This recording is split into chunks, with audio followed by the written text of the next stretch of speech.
ओम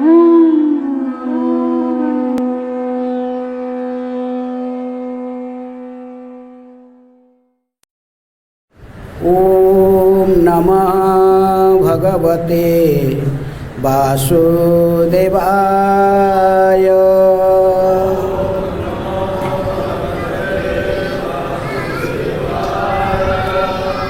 ओम नमः भगवते वासुदेवाय।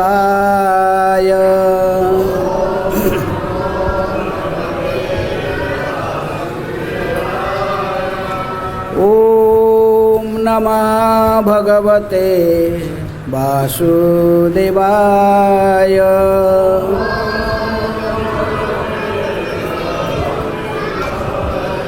नारायणं नमस्कृत्य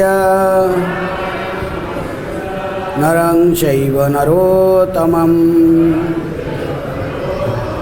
देवीं सरस्वतीं व्यासं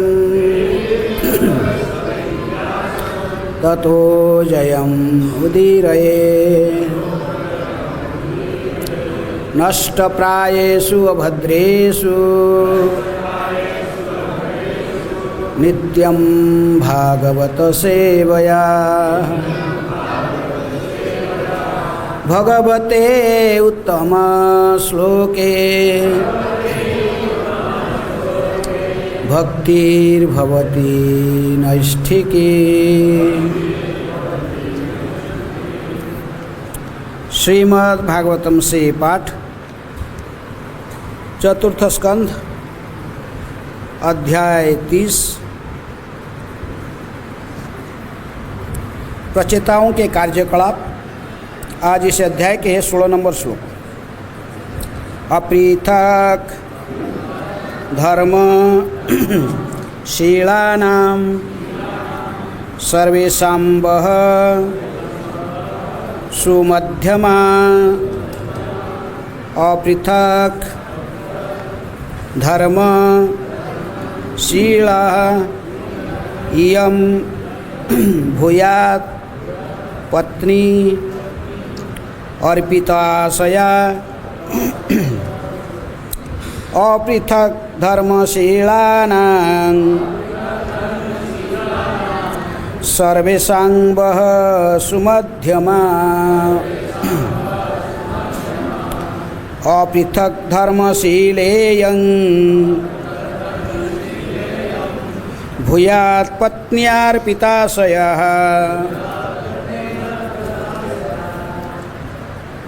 अपृथक धर्मशीलानां सर्वेषां वः सुमध्यमा अपृथक धर्मशीलयं भूयात् पत्नी अर्पिताशयः। अपृथक धर्मशीलानां सर्वेषां वः सुमध्यमा अपृथक धर्मशीलेयं भूयात् पत्नी अर्पिताशया।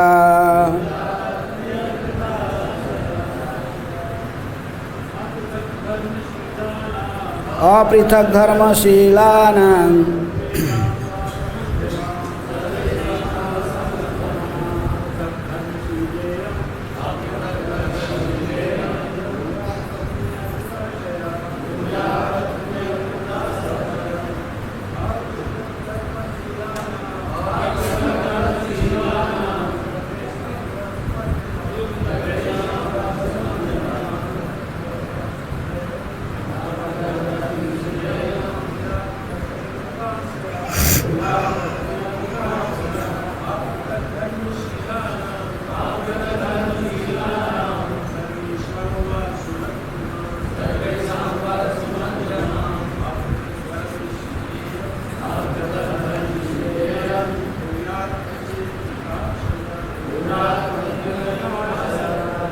माताएं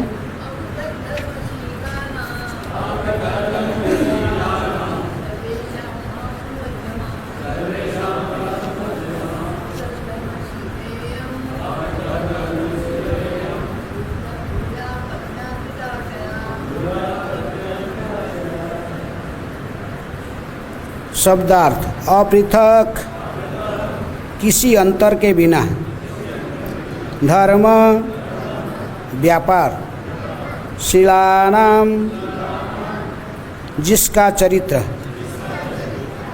सर्वेषां वह तुम सबको, सुमध्यमा पतली कमर वाली लड़की,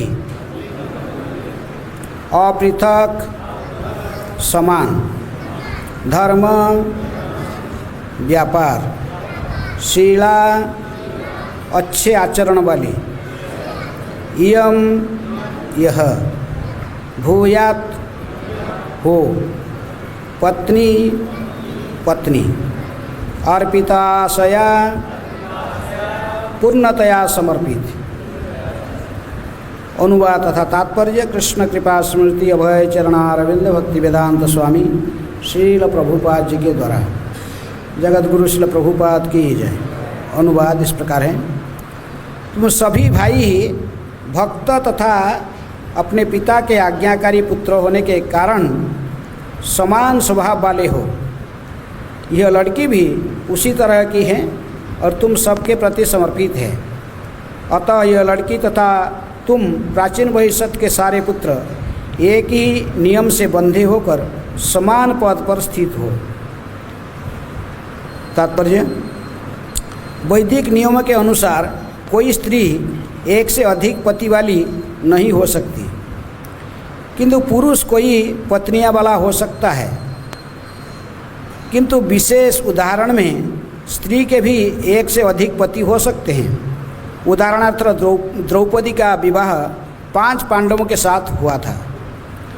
इसी प्रकार भगवान ने प्राचीन भविष्य के पुत्रों को कंडू ऋषि तथा प्रेमलोचा से उत्पन्न कन्या के साथ विवाह करने के लिए आदेश दिया।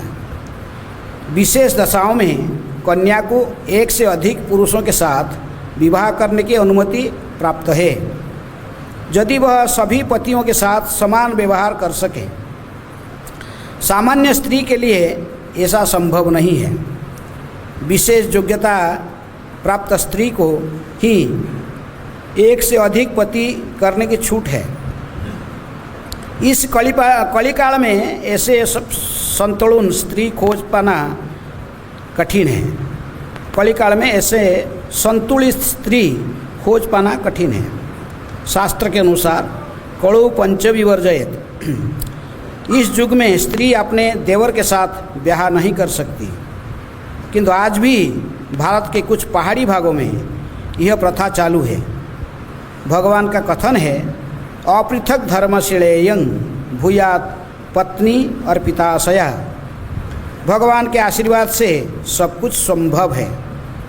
भगवान ने उस कन्या को विशेष आशीर्वाद दिया कि वह कन्या समभाव से सभी भाइयों के प्रति समर्पित रहे। अपृथक धर्म अर्थात उद्देश्य में किसी अंतर के बिना कर्तव्य की शिक्षा भगवद गीता में दी गई है। भगवद गीता 3 भागों में विभाजित है, कर्मयोग, ज्ञानयोग तथा भक्ति योग। योग शब्द का अर्थ भगवान की ओर से काम करना, जैसे कि भगवद गीता में 3 अध्याय के 9 श्लोक में प्रमाणित है। यज्ञार्थ कर्मणा अन्यत्र लोकयं कर्मबंधन तदर्थ कर्म कौन्तेय मुक्त संग समाचरः। श्री विष्णु के लिए यज्ञ रूप में कर्म करना अनिवार्य है, अन्यथा कर्म मनुष्य को इस जगत में बांध लेता है। अतः हे कुंती पुत्र, उनकी प्रसन्नता के लिए प्रस्तुत कार्य करो, और इस प्रकार करने से तुम सदा अनासक्त तथा बंधन से मुक्त रहोगे। मनुष्य यज्ञ पुरुष भगवान को प्रसन्न करने के लिए अपने कर्तव्यों के अनुसार कार्य कर सकता है। यही अपृथक धर्म कहलाता है। शरीर के विभिन्न अंग भिन्न भिन्न प्रकार से कार्य कर सकते हैं, किंतु मूल उद्देश्य तो संपूर्ण शरीर का पालन होता है। इसी प्रकार यदि हम भगवान को प्रसन्न करने के लिए कार्य करें तो हम देखेंगे कि सबको प्रसन्न किया जा सकता है। हमें प्रचेताओं का अनुसरण करना चाहिए। जिनका एकमात्र उद्देश्य परमेश्वर को प्रसन्न करना था, यही अपृथक धर्म कहलाता है। भगवद गीता के अनुसार 18वें अध्याय के 66 नंबर श्लोक में सर्वधर्मान परित्यज्य माम एकं शरणं व्रज, सभी प्रकार के धर्म को त्याग करके मेरी शरण ग्रहण करो। श्री कृष्ण का यही उपदेश है। हमारा एकमात्र उद्देश्य भगवान को प्रसन्न करना है। यही एकत्व या अभिन्नता अथवा पृथक धर्म है, अपृथक धर्म है। हरे कृष्ण। ओम अज्ञानातिमिरान्धस्य ज्ञानाञ्जनशलाकया चक्षुरुन्मीलितं येन तस्मै श्रीगुरुवे नमः। श्रीचैतन्यमनोभीष्टं स्थापितं जनभूतले स्वयं रूपः कदा मह्यं ददाति स्वपदान्तिकं। वन्देऽहं श्रीगुरुः श्रीयुतापदकमलं श्रीगुरून् वैष्णवांश्च। श्रीरूपं साग्रजातं सहगणा रघुनाथान्वितं तं सजीवं साद्वैतं सावधूतं परिजनसहितं कृष्णचैतन्यदेवं श्रीराधाकृष्णपदान् सहगणा ललिता श्रीविशाखान्वितांश्च।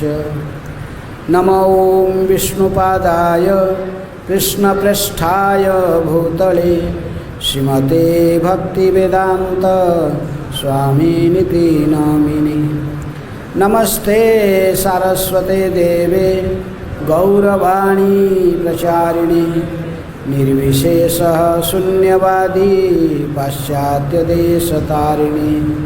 नमो महावदान्याय कृष्णप्रेम प्रदायते कृष्णाय कृष्णचैतन्य नामिने गौरतिशै नमः। हे कृष्ण करुणा सिंधु दीनबंधु जगत्पते गोपेशः गोपिकाकान्त राधाकान्त नमस्तुते।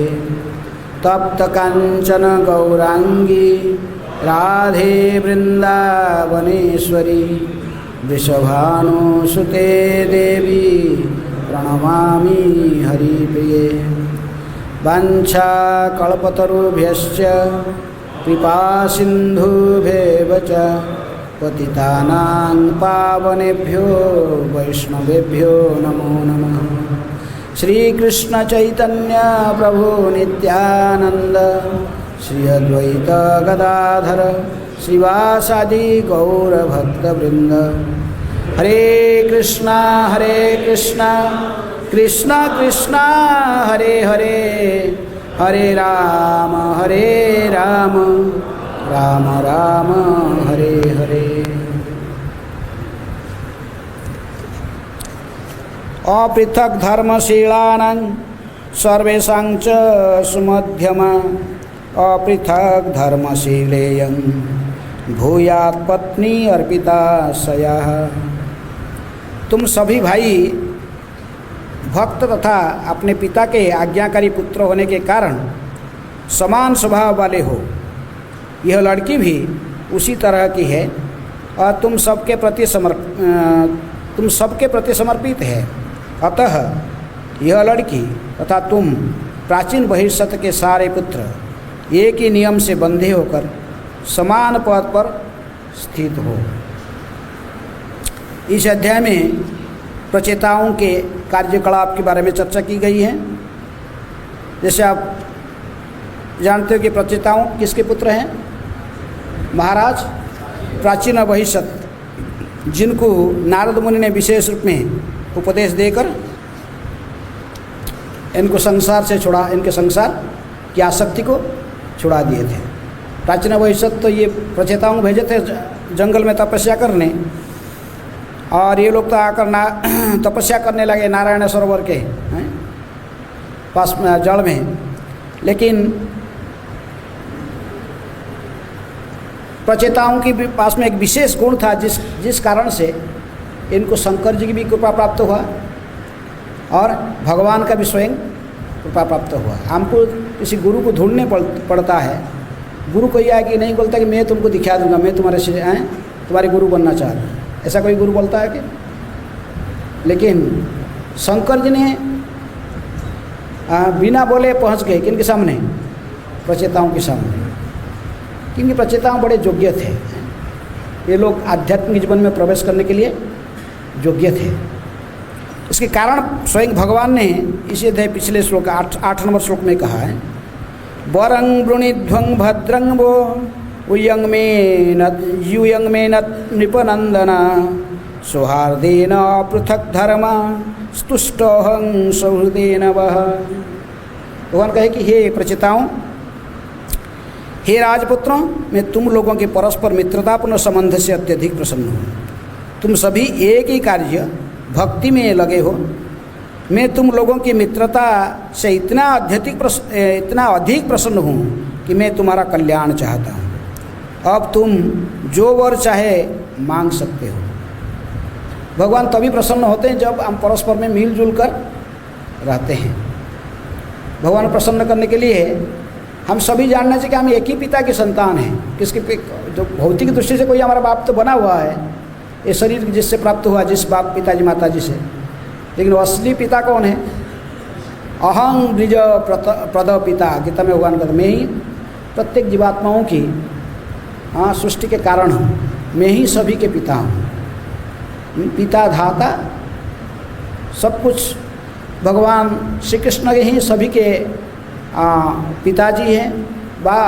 और आगे तो जो समर्पित भक्त हैं तो कहते कि जनक जननी दैत तनय प्रभु गुरु पति तुहु सर्वमय। भक्ति विनोद ठाकुर कहते आप सब कुछ मेरे हो। राख भी मारो भी जो इच्छा तोहरो नित्य दास प्रति तो अधिकार है। पूर्ण अधिकार भक्त भगवान के ऊपर छोड़ देता है।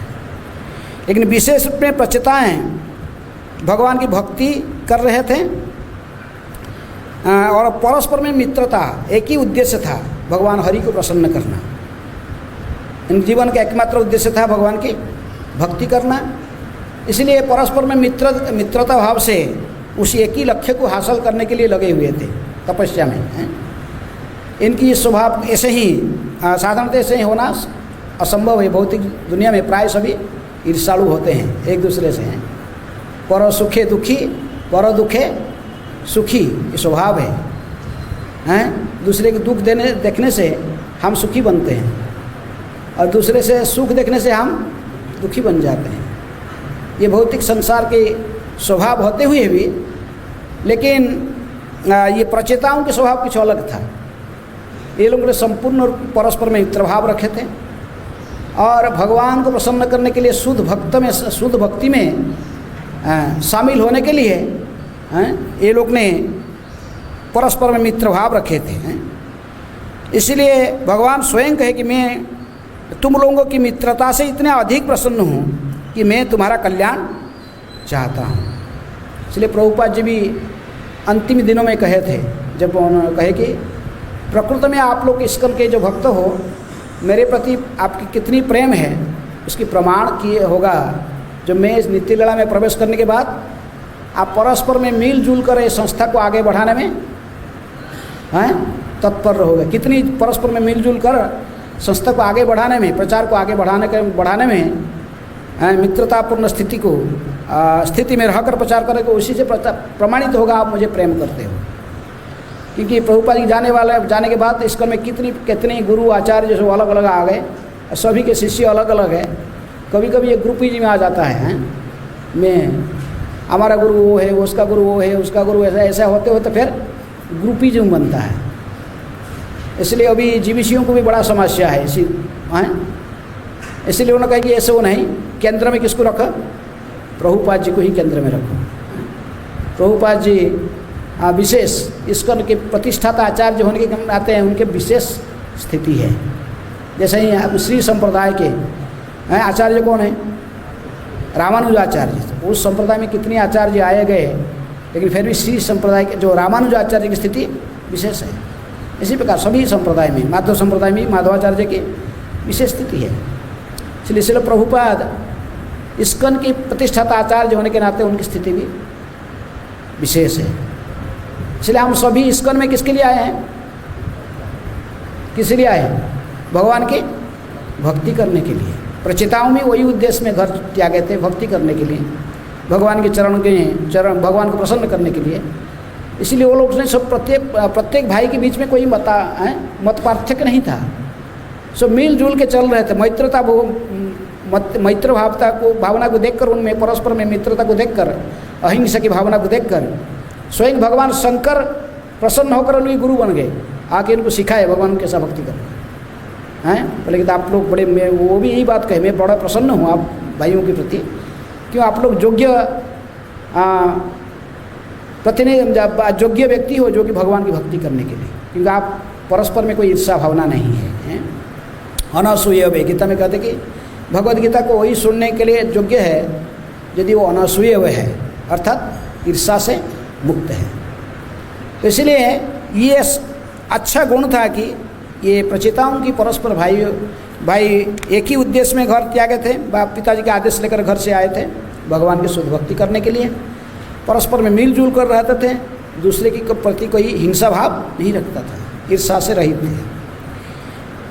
तो ये गुण जिसके पास है उसके प्रति आसान से भगवान प्रसन्न होते हैं। आज के श्लोक में भी वही बात को भगवान कहते हैं कि हे अपृथक धर्मशीलानां सर्वेषां आप सभी अपृथक धर्म, तुम सभी भाई पृथक, तुम सभी भाई भक्त तथा अपने पिता के आज्ञाकारी पुत्र होने के कारण में समान स्वभाव वाले हो।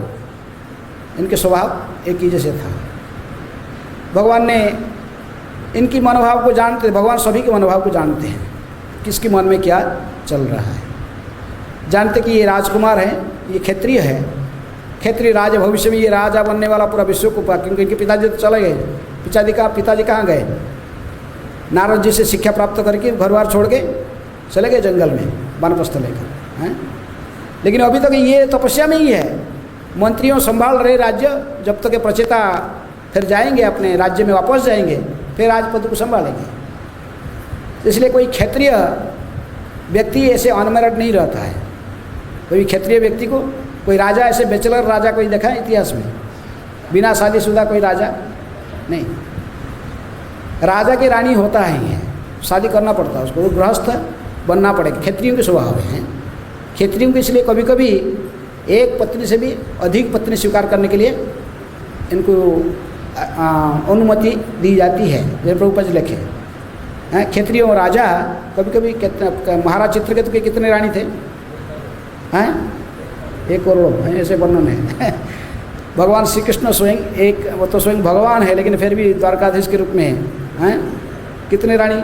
16,108 रानियाँ। कई पत्री कभी कभी ऐसे अलाव होता है। क्षत्रिय राजा को कभी नहीं कहा कि राजा को भी बैचलर रहना, बैचलर राजा नहीं होता है। राजा व सम्राट को हमेशा गृहस्थाश्रम में रहना पड़ता है और उसकी रानी होता है उसको। इसलिए ऐसे शास्त्र में कहा कि प्रभुपाद जी कहते कि जो क्षत्रियों को ऐसे अनुमोदन है कि एक राजा कई रानी रख सकता है। जैसे महाराज, जैसे जमुनाचार्य भी जो गृहस्थ में राजा थे तो उनकी 100 पत्नियाँ थी, बाद में महान भक्त बने।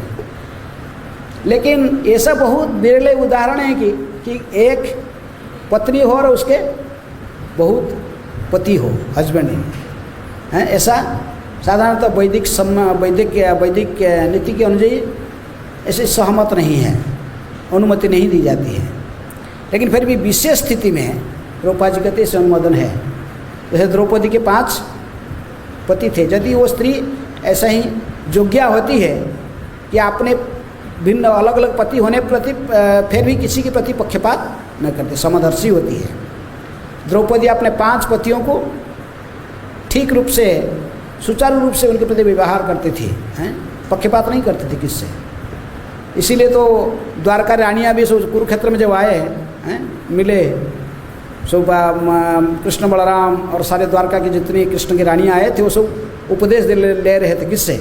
द्रौपदी से सीख रहे थे कैसे पति को, हैं, पति को कैसे आयत्त करना, अपने कंट्रोल में रखना, कैसे इनको सदा प्रसन्न रखना है। द्रौपदी इनको समझा रही थी। तो इसलिए भगवान स्वयं जानते थे, प्रचेता भी तपस्या करके मैंने ब्रह्मचर्य पालन करके इतनी हजार साल में तपस्या अभी योग्य है, अभी इनको इनके पिताजी के स्थान पर जाकर राज्य को संभालना है, इसलिए इनको योग्य पत्नी अवश्य चाहिए।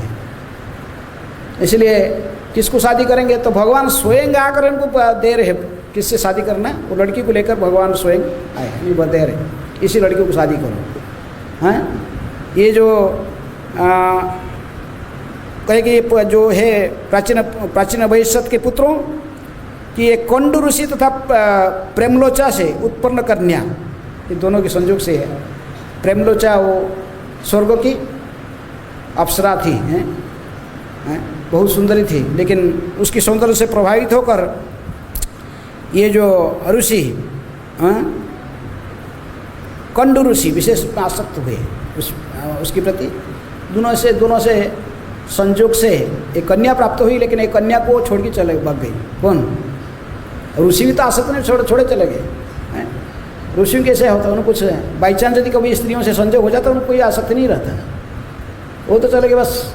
और ये भी बोला कि ये भी तो अप्सरा है, ये तो स्वर्ग में जाना है, मरते में थोड़ी रहने वाले। वो तो कहे कि एक कन्या को जो वृक्षों की जमींदारी में है, वृक्षों की जमींदारी में नहीं निकल गई, तो जो भूख लगी, बच्ची ने जोर जोर से रोने लगी, तो जो उद्भिदों की जो देवता हैं, चंद्रलोक की जो अधिष्ठाता देवता, उनको दया आ गई। उन्होंने आकर अपने अंगुली उसके मुख में डाले, उससे उसको अमृत चूसने लगे, अमृत प्राप्त हुई उनकी कृपा से। तो इसलिए वो स्वयं इसके लालन पालन करने लगे कन्या की।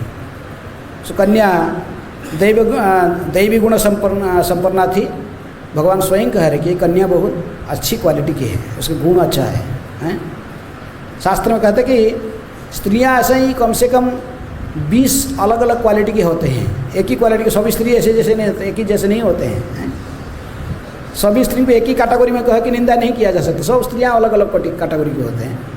कहे कि पद्मिनी श्रेणी के स्त्री जो सबसे उच्च पद्मगंधा स्त्री, उनके शरीर से विशेष सुगंध आती है। पद्मगंधा स्त्रियाँ जो कि आध्यात्मिक जगत में रहते, कभी कभी इसी जगत में दिखाई पड़ते हैं। तो भगवान ही स्वयं जब अवतरित होते हैं, जो आते हैं, जैसे द्वारका की रानियाँ हैं, रुक्मणी, सत्यभामा आदि विशेष। और लेकिन अन्य स्त्रियाँ भी जो पद्मिनी, चक्रिणी, गदिनी, शंखिनी आदि ऐसे अलग अलग स्त्रियाँ अलग अलग क्वालिटी के होते हैं। लेकिन ये जो कन्या विशेष थी, भगवान स्वयं कह रहे कि ये जो कन्या है प्रेमलोचा और कंडू मुनि के संयोग से, ये कन्या विशेष गुणवती है। इसलिए ये तुम्हें जैसे भाई प्रचेता कितने थे? 10 थे, 10 प्रचेता। तो आप लोग जैसे योग्य हो, अभी आपको भी शादी करने की उम्र भी हो चुका है, वो भी आपको एक पत्नी में ढूंढ कर लाके दे रहा हूँ। भगवान को भी किसी की पत्नी ढूंढ के देते हैं, बहुत रेयर। लेकिन इनकी केस में है भगवान स्वयं इसको कह रहे कि इसी को शादी कर लो, हैं? भगवान ऐसे ही कह रहे ये शादी कर लो, ये तुम्हारे पत्नी बन के आप लोग का सभी प्रकार की इच्छाओं को पूर्ण करने में सक्षम हो। लेकिन हमारा जो शादी कैसे होना चाहिए, उसका भी एक सिस्टम भगवान ने कह रहे हैं कि दोनों पक्ष में केवल राजी हो जाने से शादी नहीं होता। तेरे मेरे राजी क्या करेगा काजी, जैसे आजकल की दुनिया में चलता है, ये शादी का ऐसा नहीं होना चाहिए। किसी ना किसी अथॉरिटी इसको सैंक्शन करना चाहिए, हैं? जो लड़का लड़के परस्पर मिलते हैं, उसके पीछे कुछ सैंक्शन, कुछ अथॉरिटी का अनुमोदन होना चाहिए। चाहे माता पिता हो, वो भी तो इनके पिताजी भी है नहीं, पिताजी तो चले गया कहाँ जंगल में तपस्या करने। तो इसलिए भगवान ही इनके पिताजी की भूमिका निभा रहे हैं ये प्रचेताओं की, कि उन्होंने इतनी घोर तपस्या किया, हजार साल ब्रह्मचर्य पालन करके भगवान को प्रसन्न किया है। तो भगवान ने इसलिए भूमिका निभा रहे हैं। तो इसलिए शादी जब होता तो दोनों के पक्ष से, आजकल वैदिक रीति है, पहले तो लड़की को देखने के लिए धर शादी के लड़का के पक्ष से उसके माता पिता जाते, दोनों पक्ष के माता पिता आके सब मैंने गुरुजन लोग आकर परस्पर में चेस करते थे। लड़का स्वयं नहीं जाता था, इतने आसान नहीं है, कभी कभी हैं। लेकिन आजकल तो पूरा पहले देखेगा कौन, लड़का लड़के दोनों को चॉइस होना चाहिए, फिर एंगेजमेंट हो, फिर दोनों ये सोच। लेकिन ऐसे सिस्टम वैदिक युग में नहीं था। इसको कई प्रकार के विवाह का सिस्टम है, लेकिन जो विशेष रूप में उच्च विवाह कहते कि ब्रह्मा जी की संयोग से जो जैसे नियम बना गया है, यज्ञ के माध्यम से जो विवाह होता है, उसके पहले माता पिता ने गुरुजन परस्पर साइड में जाते हैं, चॉइस करते हैं, फिर उनकी क्या करते हैं, जातक पत्र को उसको मेलन होता है, मिलाते हैं। फिर कोई इनमें कहता है कि जितने भी मनुष्य ये 3 गण में आता है, देवगण, राक्षसगण और नरगण। यदि धरो जो बर यदि जो हस्बैंड है, जो लड़का यदि देवगण में है और लड़की राक्षसगण में हो जाएगा तो क्या होगा, दोनों में हमेशा झगड़ा चलते रहेगा, हैं, वो खाने चाहिए। यदि धरो जो हस्बैंड है वो देवगण में रहा और लड़की नरगण में रहा, फिर ये उसका सेवा करेंगे। ये सब शास्त्र में बता गया, इसलिए वो सब जातक पत्र देखेगी, फिर संयोग करके गुरुजन लोग ने डिसाइड करते हैं हाँ इसका शादी होगा। ऐसे यदि विधिवत वैदिक रीति से कोई विवाह की जाती है, उस विवाह पूरा लाइफ टाइम लास्टिंग करता है। जो दोनों फिर पति पत्नी मिलकर दोनों के लक्ष्य होता भगवान की भक्ति करना। आस्ते आस्ते संयोग विवाह के जीवन एंजॉय के लिए नहीं है, किसके लिए होता है कि दोनों मिल के आस्ते आस्ते संसार के बंधन को काटेंगे, समझेंगे जीवन के लक्ष्य क्या है, और शरीर के अंतर वो अपने आप परस्पर मिलकर भक्ति में आगे बढ़ेंगे, हैं, ये उद्देश्य होता है। लेकिन आजकल तो खाली सोचते कि इंद्रिय तृप्ति के लिए शादी है। शादी इंद्रिय तृप्ति के लिए केवल नहीं होता है, शादी ये भी एक गृहस्थ आश्रम है, ये भी क्या आश्रम है। आश्रम का अर्थ है इसी में रहकर हम भगवान की भक्ति करेंगे। तो लेकिन ये से सिस्टम पहले नहीं था, कई जगह पर हम बहुत सावधानी से विवाह होता था पति पत्नी। लेकिन यहाँ पर देख रही है, इसलिए प्रचेताओं इतनी महान भक्ति करने के कारण भगवान की, भगवान ने स्वयं देखे है इनके लिए पत्नी मैं ही चुन के दे दूँ जो इनके अच्छा इनके बस में रहे और परस्पर में समझौता अच्छा रहे और मेरे अंत में मेरी भक्ति करे। अर्थात तो पत्नी भी भक्तिमती होना चाहिए। जैसे जयदेव गोस्वामी थे, जयदेव गोस्वामी हैं, वो शादी नहीं करना चाहिए, महान वैरागी थे जयदेव, घर बार छोड़ के सो आए। जगन्नाथपुरी में रहते थे, वृक्ष के नीचे बैठकर अपने भजन करते थे, खाना पीना चिंता नहीं, जो कुछ देता तो खाए, नहीं तो भजन करते थे अपने। लेकिन जगन्नाथ जी जानते थे ये मेरा महान भक्त है, लेकिन जगन्नाथ जी ने उनके लिए पत्नी भेज दिया। किसको? पद्मावती। पद्मावती अभी उसके पिताजी ब्राह्मण था, सुदेव ब्राह्मण, वो भी जगन्नाथ जी के पुत्र मैंने एक संतान कामना की थी, प्रार्थना की थी, बहुत तपस्या करके। वो जगन्नाथ जी का व्रत रखता था, एकादशी आदि। तो जगन्नाथ जी को कहा था कि देखो हे भगवान, आपकी कृपा से यदि मुझे पुत्र प्राप्त होगा, वो भी आपकी भक्ति करेगा, मैं आपको ही समर्पण कर दूंगा। यदि पुत्री भी प्राप्त होगा, वो भी तो आपको ही दे दूंगा, वो आपकी सेवा करेगा, हैं। तो उसके सारे कार्य आपको ही संभालना पड़ेगा। तब भाग्य को उसकी पुत्री प्राप्त हुई, पद्मावती। अब पद्मावती जब शादी की उम्र हो गई, उसको ले गए जगन्नाथ जी के सामने, क्या जगन्नाथ आप जानो, आपकी कृपा से पुत्री मुझे प्राप्त हुई, इसका पति कौन है, मैं तो आपको ही अर्पण कर दिया, आप डिसाइड करो। तो जगन्नाथ जी ने हंसने लगे, बोले कि इसका पति वो उधर भजन कर रहा है, उसका नाम जयदेव, वो ऐसे शादी नहीं करने वाला, महावैरागी, बहुत शुद्ध भक्त है मेरी, लेकिन तू मेरा आदेश कहना उसको, हैं। ये कन्या पद्मिनी कैटेगरी के हैं, श्रेणी के, इस कन्या उसके भजन में बाधा नहीं देगी, बोलना मेरे आदेश। दोनों मिलकर मेरी, वो गीत गोविंद लिखेगा, ये गाएंगे, वो मेरी भजन लिखते रहेगा, ये नृत्य करेगी। इस प्रकार दोनों मिलकर मुझे प्रसन्न करेंगे।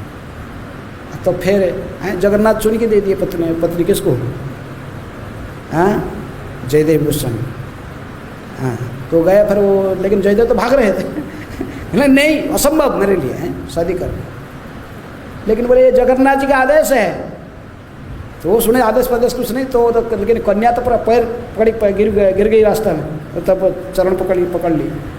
ब्राह्मण कहे तुम जानो, उसकी बेटी कहा देखो तुम जानो, और ये तुम्हारा पति ये जाने, मेरा ड्यूटी खत्म।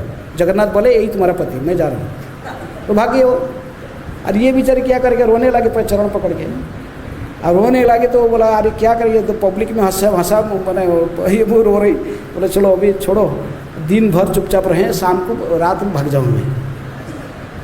लेकिन रात जब हुआ तो जगन्नाथ जी ने स्वयं स्वप्न में बोलने लगे इसको, जयदेव को, बोले जयदेव ये मेरा आदेश है, क्योंकि ये कन्या सुयोग्य है, कोई साधारण कन्या नहीं है, सर्वदैवी गुण संपन्ना है। इसलिए मैं चाहता हूँ तुम इसी को, मेरी इच्छा है तुम इसको शादी करो, और तुम सभी प्रकार के, तुम्हारे भजन में किसी प्रकार की बाधा नहीं देगी। तुम मेरे भजन लिखते रहोगे और तुम गाते रहोगे, ये नृत्य करेगी मेरे सामने, इसी प्रकार दोनों मिलकर मुझे प्रसन्न करोगे।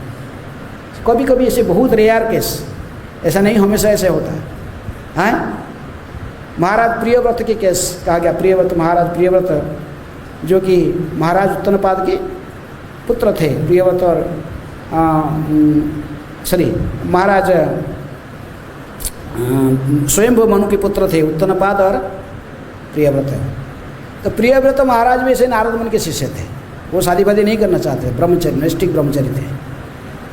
लेकिन महाराज मनु ने चाहते थे कि मेरे लड़का शादी करे, मैं वानप्रस्थ में जाऊंगा, ये दोनों राज्य में शासन करेंगे, दोनों भाई मिलके, मैं वानप्रस्थ लेके जंगल में चले जाऊंगा भगवान के ध्यान करने। लेकिन ये कहते मैं किसकी नहीं सुनने वाला, मैं तो मेरे गुरु जी की सुनूंगा। किसका? नारद मुनि का। नारद मुनि के काम है सबको ब्रह्मचर्य बनाना, दक्ष के पुत्रों को सब ब्रह्मचर्य बनाए हैं। तो कहे कि तो ये दो महाजन है, स्वयं ये मनु भी महाजन है, वो भी महाजन है, दोनों के मत में डिफरेंस है। ये बोल लो, ये एक बोल रहा तो ब्रह्मचर्य रहो, दूसरा बोलता शादी करो, पिताजी बोलता शादी करो। तो दोनों फिर तीसरे महाजन आ गए ब्रह्मा जी। ब्रह्मा जी आए तो कहे कि ये नारद जो सुनने वाला नहीं है, तो पहले से मेरी बात से नहीं सुना ना, वो चारों कुमार भी सुनने वाले, कौन? सनक, सनातन, सनंदन, सनत कुमार, ये भी सुने नहीं, ये तो उन्हीं के एक कैटेगरी के हैं। मैं यदि बोलूँगा भी शादी की, ये सुनने वाला नहीं नारद, ना वो नारद नहीं सुनेगा तो चला भी नहीं सुनेगा। तो इसलिए भगवान के पास जाना पड़ेगा। ब्रह्मा जी ने डायरेक्ट भगवान को अपील किया। तो भगवान विष्णु ने फिर कहे कि नारद को बोलो ये मेरा आदेश है, मेरी इच्छा है कि वो क्षत्रिय कुल में जन्म हुआ है, कौन? प्रियव्रत, इसको राज्य संभालने के लिए गृहस्थाश्रम में प्रवेश करना कुछ दिन तक। अंत में वानप्रस्थ लेकर जाएगा, लेकिन अभी तो गृहस्थाश्रम में तो रहना है उसको। जब भगवान के आदेश आया तो अभी जाएगी राजी हुए आदेश, तो नारद जी चुप हो गए, भगवान का आदेश तो क्या बोलेगा। कई केस में से देखा जाता है कि भगवान स्वयं इंटरफेयर करते हैं। जैसे यहाँ पर एक केस दी गई, किसका? प्रचिताओं का। प्रचिताओं कि भगवान स्वयं उनके लिए लड़की लेके आए, शादी कर लो इसको, हैं? तो आप ऐसे ही गृहस्थ जीवन में प्रवेश करना, जो भगवान आके बोलेंगे शादी करें, ऐसा कोई है? बोले नहीं, मैं भी ऐसे ही उदाहरण मैंने फॉलो करूँगा, जब भगवान स्वयं आए कहेंगे इस लड़की को शादी कर लो। जैसे जयदेव के लिए लड़की दे दी पद्मावती को, प्रचिताओं के लिए ऐसे ही प्रेमलोचा की लड़की को लेके आए हैं, और जैसे जयदेव गोस्वामी के लिए पद्मावती को ला के दिए, ऐसे हमको देंगे। ऐसा कोई सोचा है हमको? हैं? कोई ऐसा नियम पालन करता है कोई? नहीं। आजकल तो बहुत सुविधा है, तेरा मेरा राजी, क्या करेगा राजी, बस भाग्य से दे, चल रहा है ऐसा ही।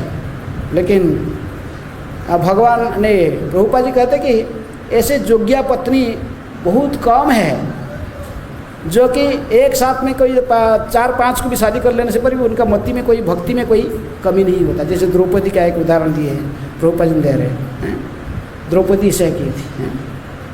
महारानी कुंती भी, यदिओ पंडु महाराज के साथ उनकी लौकिक दृष्टि से उनके पति थे, लेकिन सारे संतान से वो अन्य से प्राप्त हुए थे। इंद्र से इनको कौन प्राप्त हुआ था? अर्जुन। धर्मराज से युधिष्ठिर महाराज, वायुदेव से भीम, अश्विनी कुमार से 2 पुत्र, कौन? नकुल, सहदेव। लेकिन इतनी महान भक्तिमती स्त्री थी कि ये सब होते हुए भी उनके मति कभी भी भगवान के चरणों से अन्यत्र नहीं जा सकती हैं। तो इसे कभी कभी ऐसे ही अनुमोदन है, लेकिन ये हमेशा नहीं है, जनरल रूल नहीं है समाज के, हैं? जैसे विभीषण, वो रावण का पत्नी मंदोदरी, रावण के वध के बाद किसके साथ शादी कर ली? विभीषण। बाली की पत्नी तारा को फिर कहे कि नहीं तुम सुग्रीव के साथ रहो। भगवान ने इसको डिसाइड किया, इसमें कोई कलुषित दृष्टि में कोई इसको देखेगा तो वो पापी बनेगा। जैसे कभी कभी भगवान ऐसे ही नियम बनाते हैं, लेकिन जनरल रूल नहीं है। प्रभुपाद जी कहते हैं ऐसे अभी कलि युग में ऐसे अलाउ नहीं है। कलि युग में 5 चीज़ वर्जित है। तात्पर्य में लिखते हैं कि अश्वमेधम, गवालंबम, अश्वमेधम, गवालंबम और संन्यासम, पड़पौत्रिकम, देवरेण सुतोत्पत्ति कलौ पंच विवर्जय। ब्रह्मविद्या पुराण से श्लोक है। 5 चीज़ को कलयुग में वर्जित किया गया है, जो कि अन्य अन्य युग में ये अलाउ था शास्त्र में, लेकिन इस युग में ये 5 चीज़ की मना की गई है। अश्वमेध यज्ञ करना, बाद यज्ञ में घोड़ा को बलि देना। जैसे घोड़ा जो कैसे ऐसा ही लेके बलि देते, घोड़ा के सिर में एक पत्र लिखते थे राजा लोग में कि मैं स्वयं को संपूर्ण विश्व की एक छत्राधिपति सम्राट रूप में घोषणा करता हूँ। यदि कोई इसको विरोध करता है, मुझे सम्राट, विश्व के सम्राट रूप में नहीं मानता है, मेरा घोड़ा को रोक ले, घोड़ा को, और मेरे साथ युद्ध करने के लिए तैयार हो जाए। और घोड़ा ऐसे घूम घूम के आता, यदि कोई नहीं रुकता तो फिर तो उसको हालांकि घोड़ा यज्ञ में जहाँ रुक ले तो लड़ाई होगा, लेकिन अंत में यज्ञ अश्व वापस आएगा, फिर उसको यज्ञ में बलि दी जाती है। ये बलि देने से उसके घोड़ा का कुछ नुकसान नहीं होता है, इसको तुरंत देवताओं के शरीर प्राप्त होता है। उस यज्ञ स्थल में देखते हैं कि सब लोग देखते देखते ही उसकी शरीर तो गया यज्ञ में, लेकिन तुरंत ही उसके जीवात्मा को एक देवताओं के शरीर प्राप्त होता है, स्वर्गों में चले जाता है। आजकल ऐसा यज्ञ करता कोई है नहीं। जैसे इसी युग में ना कोई अपने को विश्व के सम्राट रूप में डिक्लेयर कर सकता है, कोई भी हो बोल सकता मैं संपूर्ण विश्व के राजा हूँ, किसी की हिम्मत नहीं है। इसलिए कलि युग में अश्वमेध यज्ञ करना वर्जित है। दूसरा, गाय को यज्ञ में काटना, गोमेध यज्ञ, अश्व गोपालंबम, संन्यासम, संन्यास लेना इस कलि युग में वर्जित की गई है। लेकिन भक्ति संन्यास, भक्ति के लिए संन्यास, कर्म संन्यास तथा ज्ञान संन्यास नहीं। इसलिए वैष्णवाचार्य लोग ने संन्यास लिए। सभी चारों आचार्य, रामानुजाचार्य, माधवाचार्य, विष्णु स्वामी और निम्बार्काचार्य सभी सन्यासी है। गौरांग महाप्रभु स्वयं सन्यास लिए हैं। ईश्वरपुरी, माधवेंद्रपुरी, ईश्वरपुरी, गौरांग महाप्रभु, ये परंपरा। इसलिए केवल भक्ति के लिए, इसलिए हम त्रिदंड धारण करते हैं, कायो मनो वाक्य, संपूर्ण रूप में भगवान के चरण में समर्पित होकर उनकी सेवा में लगने के लिए संकल्प लेना, इसको संन्यास कहते हैं, त्रिदंड संन्यास। तो नहीं तो कलि युग में संन्यास लेना मना है। कोई समाज सेवा करने के लिए वा कोई मायावादी ब्रह्म की चिंतन करने के लिए, इस वजह से मायावाद संन्यास, कर्म संन्यास, ज्ञान संन्यास वर्जित है। तभी संन्यासम पड़पौत्रिकम, पितृ श्राद्ध में पहले हिरण को सब काट के मांस बलि दी जाती है। हिरण को जब क्षेत्रीय लोग जाते हैं जंगल में, हिरण को वध करके उसके मांस लाकर पितरों को अर्पण करते थे। ये कलि युग में करना मना है। पड़पौत्रिकम, देवरण सुतोत्पत्ति, किसी बड़ा भाई शादी किया, उसका पत्नी से उसकी ओर से कोई संतान नहीं हो रहा था, तो उसके छोटे भाई के सहायता संतान उत्पन्न कराना, प्रभुपाद कहते ये भी मना है इस कलि युग में। ये सब कलि युग में वर्जित किया गया है, ऐसे कर्म नहीं करना। इसलिए कलि युग में एक स्त्री को अपने पति, एक पति की अलावा दूसरे 2 पति व 4 पति व 5 पति नहीं होना चाहिए, एक ही पति होना चाहिए, एक ही पति पत्नी होना चाहिए। इन्होंने ऐसा ही द्रौपदी ऐसा किया था बा, ये और कोई ये प्रेमलोचा की कन्या के साथ प्रचेताओं 10 प्रचेताओं की विवाह हुआ। ऐसा हमको अनुकरण नहीं करना चाहिए। प्रभु ऐसा अनुकरण करना ठीक नहीं है। जीवन के लक्ष्य होना चाहिए भगवान को प्रसन्न करना। प्रचेताओं ने इसीलिए प्रेमलोचा और कंडू ऋषि के पुत्री को स्वीकार कर लिया था, क्योंकि भगवान की प्रसन्नता के लिए। प्रभुपाद जी इसलिए तो वो श्लोक भगवद गीता से कोट करते हैं कि यज्ञा अर्थात कर्मणो अन्यत्र लोक अयम कर्मबंधन। केवल यज्ञपति भगवान विष्णु की प्रसन्नता के लिए हम कर्म करना चाहिए, नहीं तो कर्मबंधन हमको बांध लेगा किसी भी स्थिति में। भगवान विष्णु को जाओ कहते इसको स्वीकार करना चाहिए। युधिष्ठिर महाराज को एक दिन नरक में जाना पड़ा, किसके लिए? मायावादी लोग कहते कि वो एक दिन झूठ बोले थे इसलिए। नहीं, इसके असली कारण क्या था?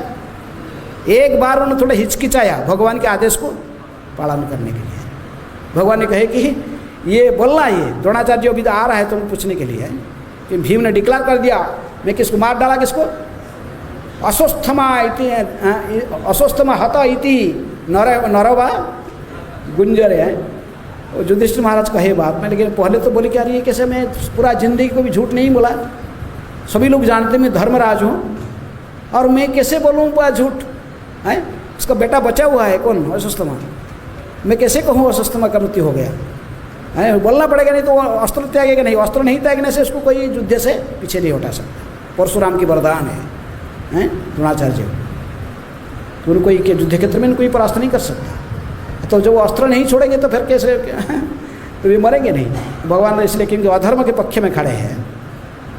यदि कोई कितनी बड़े शक्तिमान हो, यदि अधर्म के पक्ष में खड़ा रहेगा, चाहे द्रोणाचार्य हो, कोई भीष्म हो, कोई कर्ण हो, इच्छा मृत्यु था भीष्म की, लेकिन फिर भी इनको भगवान चाहेंगे तो मारने के लिए इनको कोई बचा नहीं सकता। राखे कृष्ण मारे के, मारे कृष्ण राखे के। इसलिए भगवान की इच्छा के लिए, भगवान जो चाहते उसी को हमको पूर्ण करना हमारा इच्छा, हमारा कर्तव्य है। क्योंकि भगवान चाहते कि ये शादी हो कंडु मुनि और पेमलोचा की कन्या की, ये 10 प्रचिताओं की एक ही कन्या 10 को शादी करे, तो इसलिए इसमें इनको पाप नहीं लगेगा। लेकिन आप इसकी इमिटेशन करोगे क्या होगा, हैं? सारा समाज में आपकी निंदा करेगा, गुट्टे ने सभी प्रकार के आपको अनाचार, आपको जमराज के दूध बांध के लेके जाएंगे। लेकिन क्योंकि भगवान जिस कार्य को कहते हैं इसे करना ठीक है, फिर वो ठीक होता है। इसलिए प्रभुपाद जी कहते हमारा सारे कार्यकलाप यज्ञपति भगवान विष्णु को प्रसन्नता के लिए होना चाहिए, हैं? जब भगवान प्रसन्न हो जाते हैं सारा जगत प्रसन्न हो जाता है। नहीं तो यदि भगवान को हमारा इंद्रिय तृप्ति के लिए कोई कार्य हम करेंगे तो उसके लिए हमको कर्मबंधन बांध लेगा, हमको उसके कर्म का फल भोगना पड़ेगा। इसलिए यज्ञार्थात कर्मण अन्यत्र लोकोयम कर्मबंधन तदर्थ कर्म कौन्तेय मुक्त संग समाचर से। इसी प्रकार श्लोक भी पंचम अध्याय गीता में कहा जाता है, ब्रह्मयाध्याय कर्माणि संगं त्यक्त्वा करति जः स पापेन न लिप्यते पद्मपत्रमिवाम्भसा।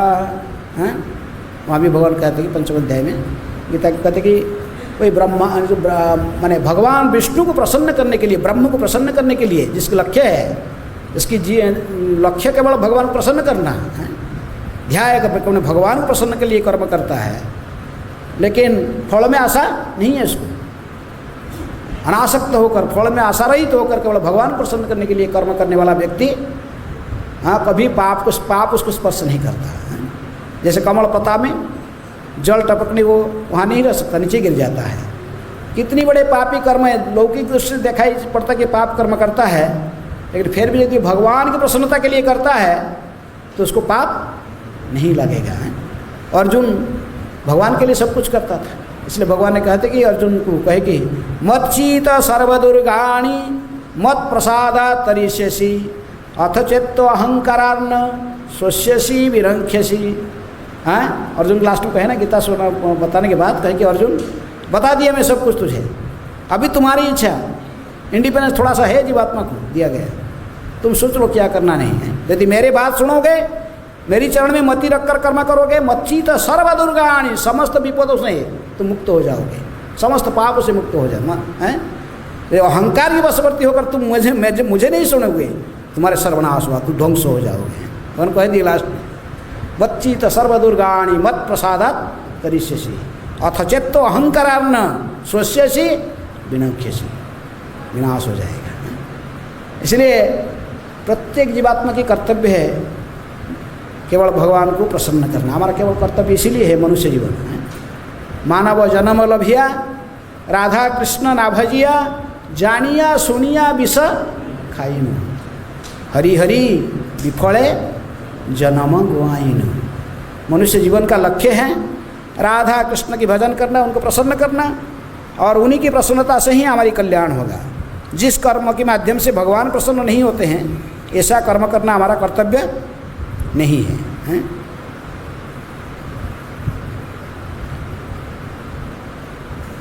कोई प्रश्न है? समय हो चुका है, 9 बज चुका। कोई प्रश्न है? श्लोक में और कुछ विशेष बोलने का है? कोई प्रश्न है? यस।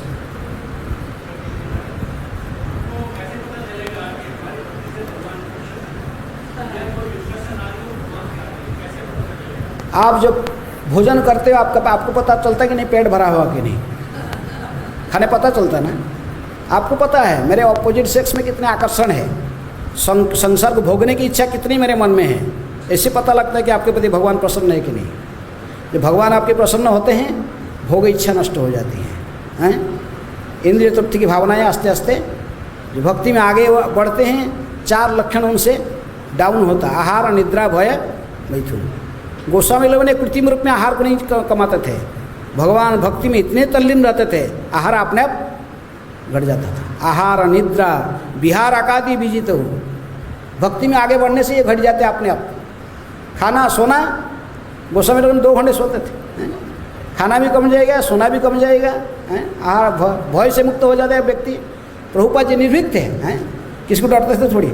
कोई साइंटिस्ट हो, वैज्ञानिक हो, कोई भी कुछ हो, किसी के चापलासी नहीं करते थे प्रभुपाद। सीधा कहते थे you are nonsense rascal, you don't know anything what you are doing.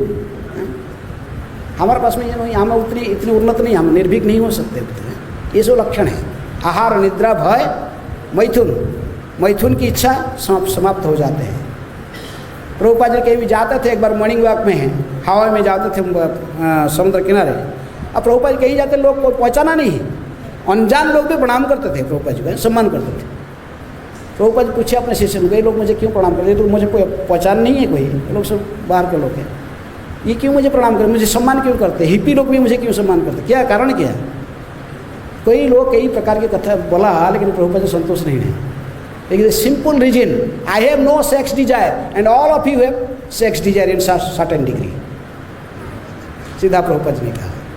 तो इसलिए हमें आगे भक्ति में बढ़ते तो ये चारों डिजायर अपने आप घटते हैं। आहार, निद्रा, भय, मैथुन, ये 4 कमियां, ये 4 हमारे सहज, लेकिन ये घट जाते हैं आस्ते आस्ते। इससे पता लगता है हम क्या बढ़ रहे कि नहीं।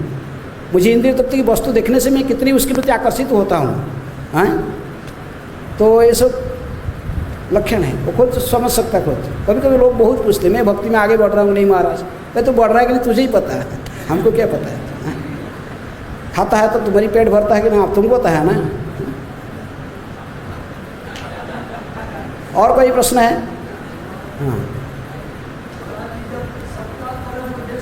हाँ,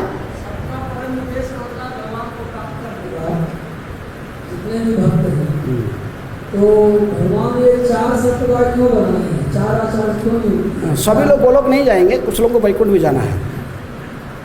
वह वैकुंठ लोग भी है तो वैकुंठ खाली रहेगा ना क्या? सभी गोलोक जाएंगे। गोलोक जाने के लिए केवल चैतन्य महाप्रभु आते भगवान के दिन में, एक दिन में ब्रह्मा जी के एक दिन में एक बार आते हैं जो गोलोक लेके जाते हैं। सारे सभी गोलोक नहीं जाएंगे। इसलिए 4 संप्रदाय, कुछ लोग ऐश्वर्य भाव से रहते, विष्णु लोग वैकुंठ लोक में जाएंगे।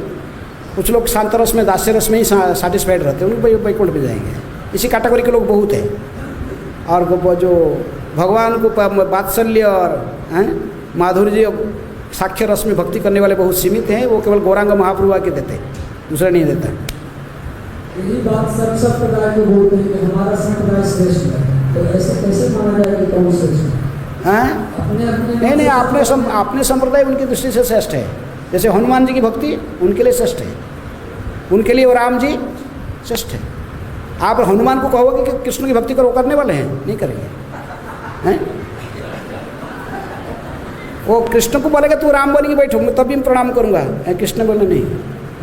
द्वारका में गए तो द्वारकाधीश को राम बन के बैठना पड़ा। इसलिए प्रत्येक भक्त का वो अपना भक्ति को श्रेष्ठ मानता है। हर संप्रदाय की जो आचार है वो कहते हैं हमारे में जो सिखाया ये सबसे बेस्ट है। तो लेकिन हम यदि इसको जजमेंट करेंगे तो देखेंगे कि गोलोक में साक्ष्य रस, वात्सल्य, माधुर्य, इसमें जो तृप्त है, तो जो भक्त उसी रस में है वो अल्टीमेटली दास्य रस का भी भक्ति कर रहा है। दास्य रस में भगवान की सेवा करने की भावना, राधारानी भी कर रही है सेवा कृष्ण की, खिलाने पिलाने सब कुछ। इसलिए माधुर्य रस में 4 रस रहते हैं, दास्य भी, साक्ष्य भी, वात्सल्य भी। खिलाती पिलाती उनके जत्न भी लेती हैं और अल्टीमेटली माधुर्य।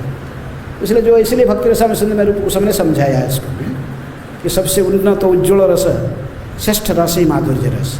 लेकिन वो आप यदि बोलोगे कोई रामानंदी वैष्णव को, वो स्वीकार करने वाला नहीं। यार क्या है, हनुमान को बताओगे तुम गोपी बन जाओ, थोड़ी गोपी बनने आएंगे।